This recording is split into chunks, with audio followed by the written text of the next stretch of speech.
ব্রাহ্মণবাড়িয়া জেলা homeopathic health and medical সোসাইটির উদ্যোগে পবিত্র মাহে রমজান উপলক্ষে দোয়া এবং ইফতার মাহফিল অনুষ্ঠিত হয়েছে।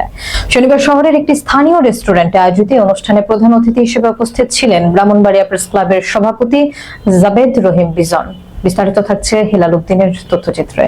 পবিত্র মাহে রমজানের তাৎপর্য ছড়িয়ে দিতে এবং ভ্রাতৃত্বের বন্ধন সুদৃঢ় করতে ব্রাহ্মণবাড়িয়া জেলা হোমিওপ্যাথিক হেলথ অ্যান্ড মেডিকেল সোসাইটির আয়োজনে দোয়া ও ইফতার মাহফিল অনুষ্ঠিত হয়েছে।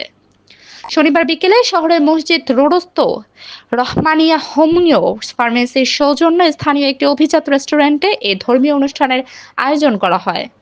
সংগঠনের জেলা সভাপতি ডাক্তার মোখলেসুর রহমানের সভাপতিত্বে এবং সাধারণ সম্পাদক ডাক্তার এম নাইমুর রহমানের সঞ্চালনায় মাহফিলে প্রধান অতিথি হিসেবে উপস্থিত ছিলেন ব্রাহ্মণবাড়িয়া প্রেস ক্লাবের সভাপতি জাবেদ রহিম বিজন।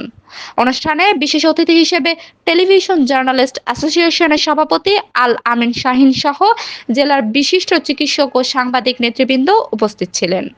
আলোচনা সভায় বক্তারা রমজানের গুরুত্ব তুলে ধরে দেশ ও জনকল্যাণে নিজেদের নিয়োজিত করার আহ্বান জানান। অনুষ্ঠান শেষে দেশ, জাতি এবং মুসলিম উম্মার শান্তি ও সমৃদ্ধি কামনা করে বিশেষ মোনাজাত পরিচালনা করেন সংগঠনের সিনিয়র সহসভাপতি ডাক্তার মাওলানা নুরুজ্জামান। সবশেষে উপস্থিত সুধীবৃন্দ চিকিৎসকদের সম্মানে ইফতার পরিবেশনের মাধ্যমে অনুষ্ঠানটি সমাপ্ত হয়।